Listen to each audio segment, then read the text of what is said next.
Welcome to the Human Capital Innovations Podcast, your go-to source for personal, professional, and organizational growth and development.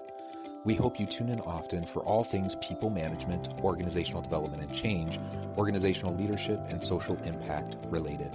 Maximize your personal and organizational potential with Human Capital Innovations Podcast.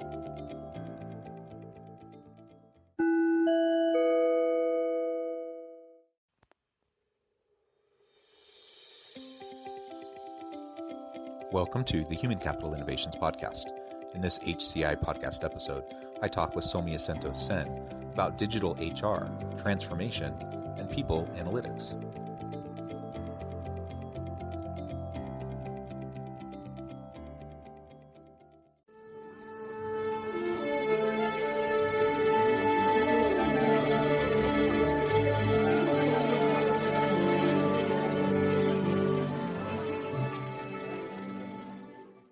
Soumyasanto, welcome to the Human Capital Innovations Podcast.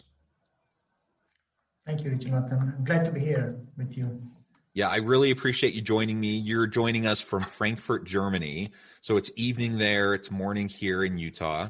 It's a pleasure to have an opportunity to talk with you today. And we're going to be focusing on your area of expertise, which is around digital HR, transformation, and people analytics. And we're going to be exploring those topics and what that all means for the world of work and the future of work.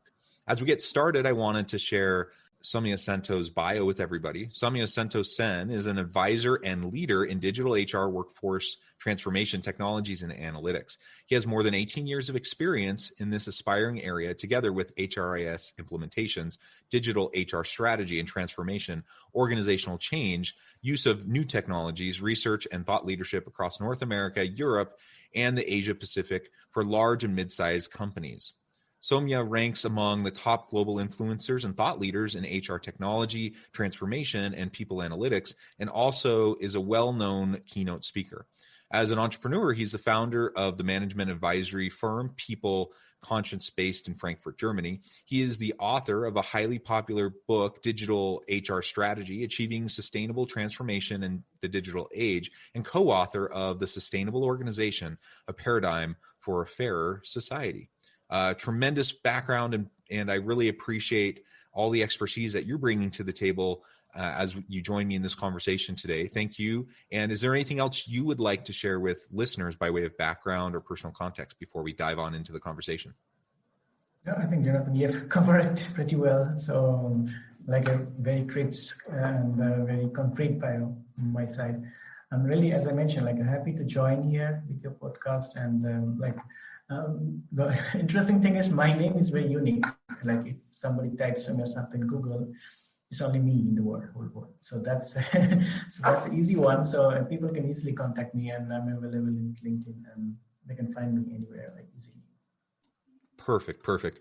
Well, let me start by asking you a general kind of personal question, and that is, how did you find yourself landing in this area, in this field of digital transformation, digital HR, and all of those related areas? So so let me brief you.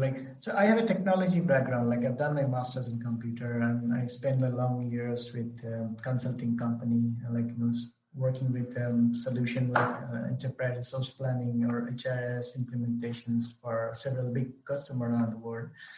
And what I feel from that time, like it's always a big challenge, because especially when you take the respect from the HR, from the HR function compared to other functions, it's always a big challenge in terms of when you say from the IT perspective, when you say from the digital perspective, because HR itself is also a cost center for overall the organization. So there is not many interest to invest a lot in terms of from the IT investment. And on the other hand, like HR is very much process driven. So they're not very much, if you see from most of the process, we are changing definitely. But if you see from the past, most of the processes are very much like dedicated to the governance in terms of their interoperability, how they works, especially lead from the compliance perspective, lead from the from from the regular operation perspective, and not from anything from the experience perspective from the HR customer, whom the major one is the employees, and the managers, the leaders. So that's definitely lack a big thing, And then in the last few years, when the digital transformation coming into the space, not only HR and everywhere. So I see it as a huge opportunity for organizations, including the HR, to deep dive into the space, and coming from that background, I can totally see how it's transforming. And I'm actually helping a lot of organizations and leaders to dive that into this group. Well, yeah, that's wonderful. And thank you for sharing a little bit of that background and why it's so important, to be thinking about digital transformation, not just in HR, but across the organization. I'm curious what you've seen, over the past decade. Digital transformation isn't necessarily a brand new thing. It's been around for a while. People have been talking about it. HR information systems, HR analytics, those aren't brand new. It's been around for a while, but it's certainly picked up steam. And it's more prevalent today than it was certainly a decade ago, even 5 years ago. So what are some of the major trends that you've seen in the space, and how has it shifted over the last decade? I think if we talk about the last decade, I think, as I mentioned, like HRIS is not new. So like many of those companies and organizations have HRIS and solution from like recruitment, learning solutions are there, definitely there for a long time. But everything is evaluating, in a different way. Like focusing more on the experience piece, which is experience from the employee, experience from the customer, centricity from the HR. So that is the biggest evolution that is happening, for the last 1 decade, if we see. And a huge growth also in the area like people analytics. Like analytics plays a huge role today in I think all the business functions. So does for HR. So I remember I actually joined in the analytic work stream, I think 7-8 years back in one of the companies when we diving into business warehouse or business intelligence, how we can use the data from also people data. So it's very immature at that time in most of the organizations. But if I see now, I think it's mature enough, because now people can see the value of using analytics in the space, not only for the HR, but actually when you deal with people data, it can resolve a lot of business problems related to which leaders are facing, whether it's a talent acquisitions or talent development or the talent retentions. That's the biggest one, but definitely there are more consecutive in terms of organization changes, transformations, and all those things. So the huge implications are there from the analytics, which is used by many organizations now. So HR, if I see HR analytics or people analytics become already a key functions for most of them. And if you think from the technology point of view, HRI is definitely there, but there is also a huge flow of new HR innovations, using of AI-based tools in learning or recruitment is a huge implication. We have seen a growth of numerous growth in the startups in this area of recruitment and learning. We have seen, they are evolving good in terms of making the process more, agile in terms of from the HR perspective, and provide better experience to the employees and managers. And that's awesome. And it's still growing. It's still evolving, I would say. Yeah, absolutely. I think that evolution is continuing to happen.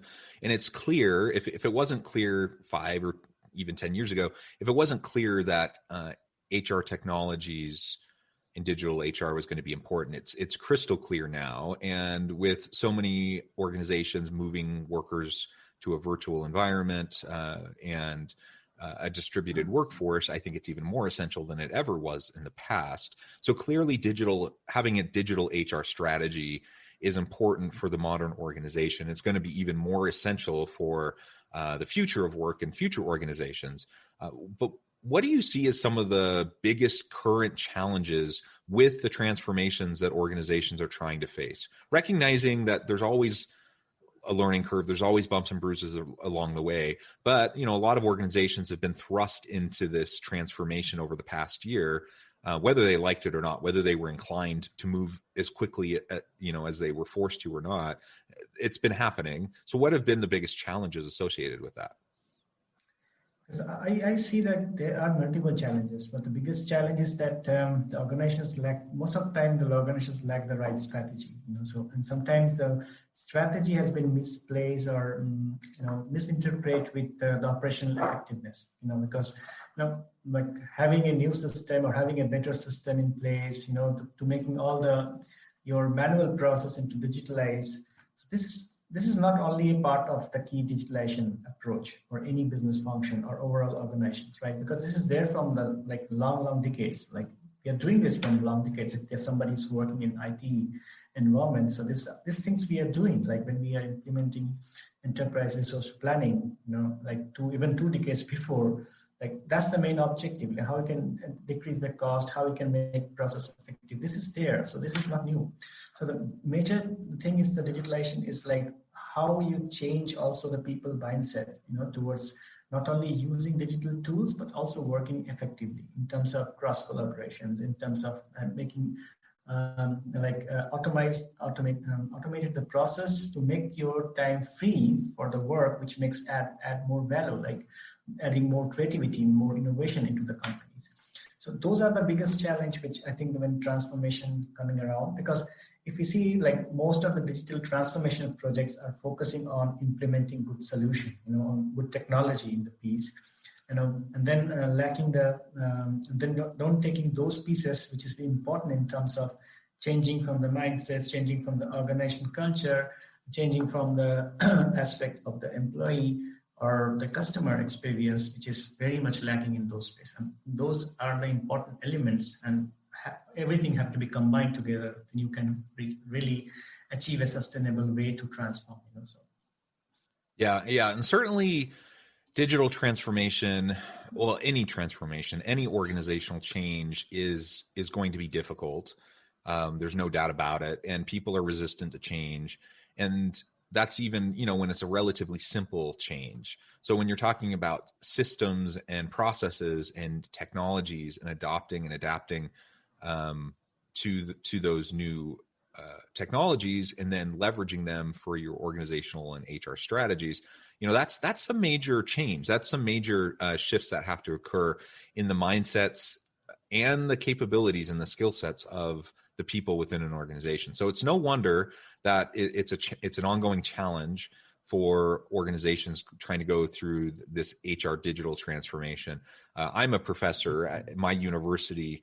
Is in the middle, one of the major things that we talk about constantly from a strategic organizational standpoint is the digital transformation that's occurring across the university, not just in the HR space, but in all aspects of the organization.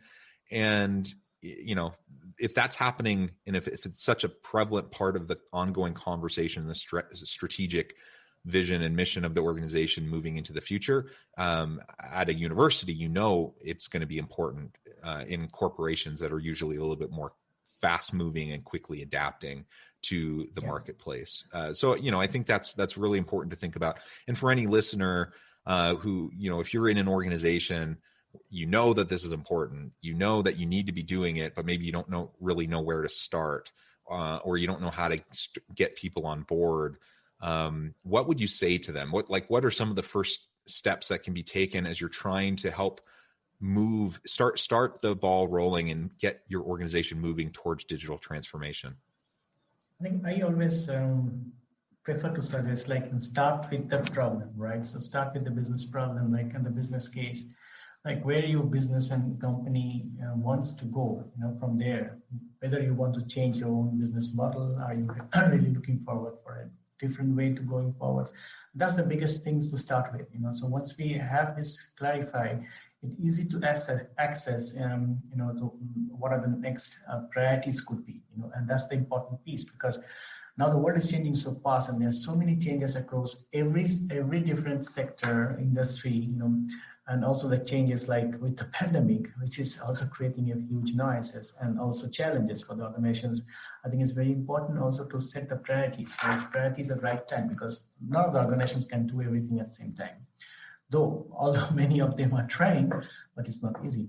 So setting up priorities is very important here, and then have a framework in place, and then build up with the priorities and set the right strategy.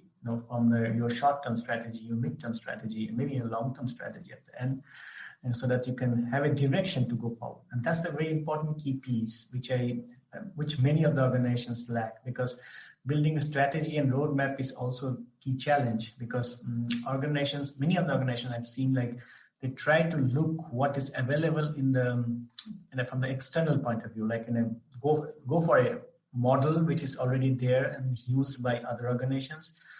I would always rather ask and advise to see your own organizations, and if needed, create your own model or framework which fits you. Because it doesn't, like one model doesn't fit all. So that's definitely the key point aspect here. And if you clear with that, I think that's easier to plan your transformation, than having the right people, see where the right biggest challenges there in terms of maybe having the right people in stage, and maybe not having the capabilities and infrastructure. So then you can also plan your budget in a way, because cost is definitely a big factor also, because a huge amount of investment is there in most of them when you do some innovation project or transformational project. So you will have to plan about your cost effectiveness. So all these are definitely important. And when you really set a strategy in a better way, you can really manage in a good way as well. And that's a very important key aspect here when you really start with the transformation. Start with your own challenge, not just relying on what is in the current trends, but rather your own.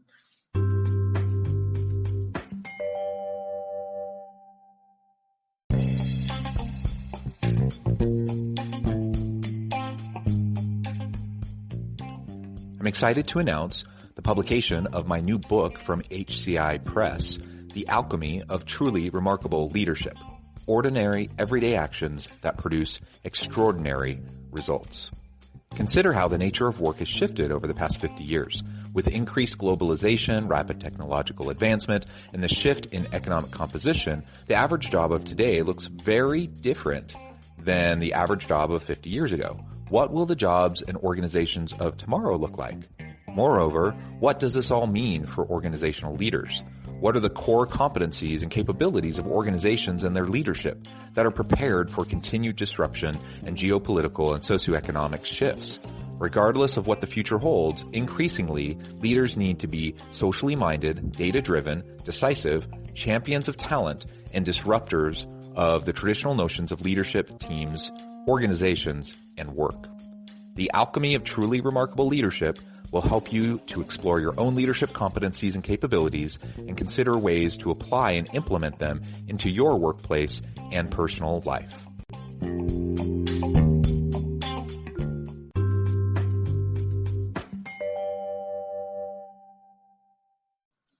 Yeah, that's some great advice. And I think there really is a temptation for organizations and for leaders to just hop on the bandwagon, the latest trends. And looking at industry and looking at best practices to try to inform and shape the direction you want to take. There's value in that, of course, but just jumping on the trends is probably not going to suit you well.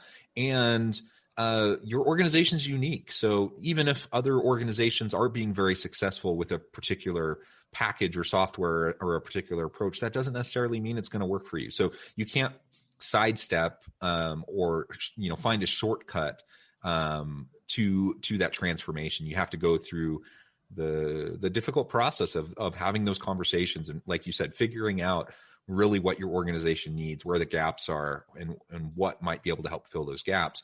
Having those conversations, those strategic discussions is going to be super important, unique to your organization, just like any other strategy or any other approach that you might be wanting to take. Another point I've seen, I want to mention it here, because I've seen in many organizations, I've seen within organizations, there are multiple initiatives from the digital perspective, So I don't see many of their functions are working as a cross-functional unit or cross-collaborating to each other.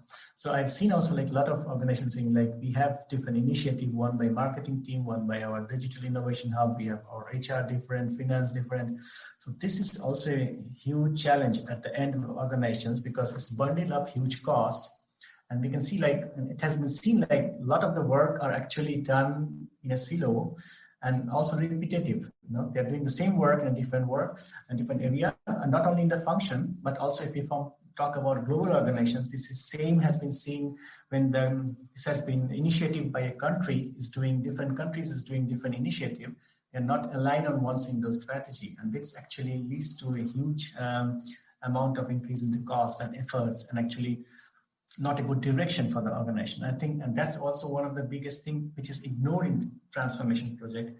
They don't cross a line within the globally or regionally, like wherever it's applicable, rather than started by their own. And this is something could be very risky. Yeah, that's another really good point. And you bring up something I think that's super vital, whether we're talking about digital transformation or any sort of organizational change, is that if we have initiatives that are siloed and we're not working in cross-functional teams and we're not getting out of those silos, we're going to have all sorts of inefficiencies. We're going to have all sorts of duplication of effort. It's a huge waste of time and resources when we're not coordinating and collaborating more tightly. So we have to get out of the silos. I get it. It's hard. People like their niches, their areas of expertise. People get defensive, people get boundary maintenance, and people want to control their little area. I understand that it's difficult to break that down, but to the extent we can get past the silos and we can involve people across the organization in these large scale changes, again, regardless of whether we're talking about HR digital transformation or not, I think that's what we really need to go for. And we need to work towards creating that kind of a culture, that kind of a mindset with our people. So let's shift gears just a little bit and talk now a little bit more about people analytics, because clearly digital transformation, there's many benefits to it, and digital HR has lots of benefits. One of the nice benefits is it can help you produce a lot of performance data and other data that can be utilized in order to better understand your people, your workflows, what's going well, what's not. Talk to us a little bit more about the current state of people analytics and kind of where we see that taking us to be able to drive more productive and effective organizations in the future. Yes, I think it's pretty clear. Like data-driven function, any data-driven function is highly effective in terms of making better decision, right? So, and it's same for HR, and because not only for HR, but also if we talk about people's data, it takes it's bring you the right decision also for the managers and the leaders, because they are at the end to manage their talent, or manage their team. So I think if you talk about the people data, whether it's from the person, your performance data or your learning data or your absence data, you can gather that and you can build an insight, which can really solve your big challenge that you're really facing with your talent. It can really take a better decision with a data-driven decision. Because what happened also with this people data in the past, if I compare with the past, a lot of the decision is made based on assumption, and based on the cases, which is the cases coming, So now if we talk about, when you talk about data, when you have a flow of data, you have your platform there, you can see, you can take a faster decision, but you can make an effective decision, which makes sense. But on the other hand, I have also seen some of the resistance to use people analytics, because there's a confusion that using of people analytics can actually lead to the human are not taking the decision, which is a wrong part.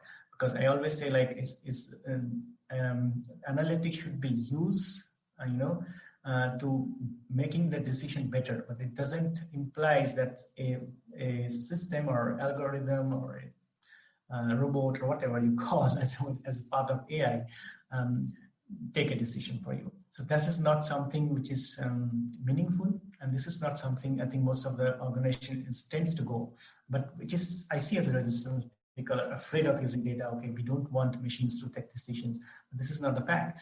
So I think that's awareness and should be there within the people, and especially I've seen has been seen in HR functions, because most of the HR peoples are not from the STEM background, so they lack those efficiency in terms of understanding technology, whereas technology work together with human beings, So that's there. That's resistance is there, but I think at the end, it's a big benefit to everyone. Yeah, I completely agree. data-driven decisions are important throughout the organization. Again, not just related to people strategy and HR issues, but all issues. Certainly that applies to HR. And just because, people might not be as comfortable with HR technologies or with the analytics skill sets, that doesn't mean we shouldn't utilize them. And it's certainly not, I think it's a logical fallacy to jump towards, we can't use people analytics in HRIS because we're taking the people out of HR. And, I read these articles and I hear people talking about this. I'm like, there's a point there. Like, we need to keep humanity in organizations for sure, but that's not what you're arguing. You're not arguing for removing the humanity from business or from how we treat our people. It's being able to make better, more informed decisions, which is to everyone's benefit, I believe. And really that gets me into the last kind of point I wanted us to explore together, even if just briefly today. And that is, what does all this mean for the future of work? We know that work is evolving, more distributed workforce. I could go on and on about some of those drivers and some of the shifts that are happening in the workplace. But in relation to digital HR and transformation, what do you see? How's that influencing the future of work? I think the major challenge or change in the future of work, you already mentioned the hybrid work model. So the working model is going to change for sure. It's already changed, but I think even in post-pandemic world, it will be definitely going to impact a huge for the organizations, most of the organizations at least. When you say like changing in working model means also adding more flexibility, a new way of working in terms of that. Like, I think everyone can recognize, like, when somebody working from home or working from an office or a dedicated space is totally different, and that's a totally different environment, a new way of handling things. But on the other hand, it has some pros and cons, so some advantage, but also disadvantage as well, because that's why we talk like hybrid mode could be a best solution. So definitely working model is one area where you can see that new ways of working can change. The second point I will mention, which we also discussed during this podcast, we have to move from a bureaucracy world to humanocracy world. I think that's more effective, so to working in a more collaborative way, removing the silos, and that's a huge change in the culture, also change of new way of working, because the old working style and working habits doesn't going to fit into this. So this is also changing, and this actually going to help organizations in terms of the relevant transformation to achieve, but also a good culture where people feel more secure, trusted, and they're more flexible in terms of sharing thoughts, bring innovation. So this is definitely another key aspect, which is coming from this change in the world, which is coming definitely added advantage with digital piece. And the last but not the least is about the skills, upskilling and learning, which is also a very key aspect of any future of work or any organizations today.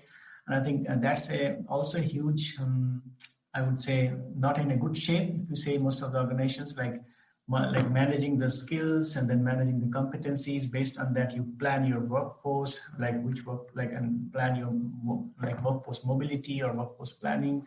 So all these are definitely not integrated in most of the organizations today, and then which upskilling is needed, and which skills are going to obsolete, which skills are coming new, like what type of training we need to provide, how we can develop the employees, what are the career aspirations for the employees. All those things are there, but it's not integrated somehow. So this is something which is huge, going to change, because the organization have to apply this, moving towards more we call skill-based career, more skill-based career or skill-based talent management rather than old typical talent management based on their own different curve. So this is a huge change which is going to happen also with the organizations if we talk about future of work. Yeah, wonderful. Well, it has been a real pleasure talking with you. The time has flown by and we've only scratched the surface. I'm sure there's so much more we could talk about, and you are welcome back on the podcast anytime. I'd love to continue to pick your brain about current trends and future shifts and things related to that. Thank you for joining me today. Before we close, I did want to give you a chance to share with listeners how they can get connected with you, find out more about your business, and anything else you would like to say by way of final word on the topic. Thank you, Jonathan. I think I mentioned like for me to contact me is very easy. Like you can find the best easy ways to contact me via LinkedIn, because that's the way I can easily reach. And I use as a LinkedIn as more like my personal contact point or database.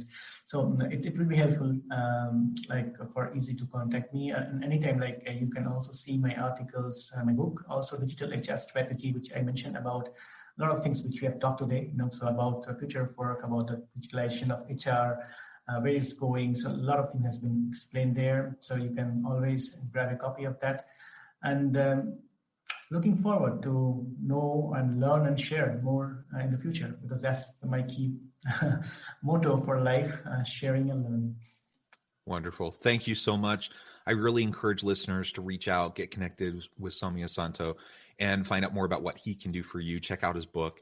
And as always, I hope everyone can stay healthy and safe, that you can find meaning and purpose at work each and every day. And I hope you all have a great week.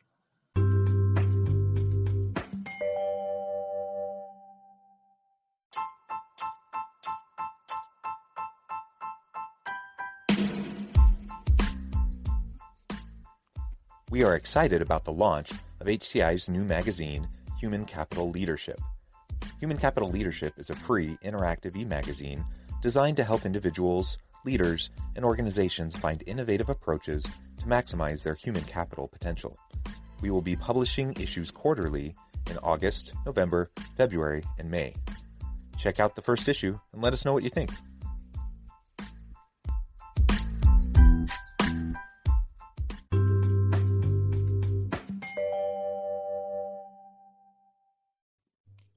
Thanks again for joining us for this episode of the Human Capital Innovations Podcast. I hope you stay healthy and safe and that you have a great week.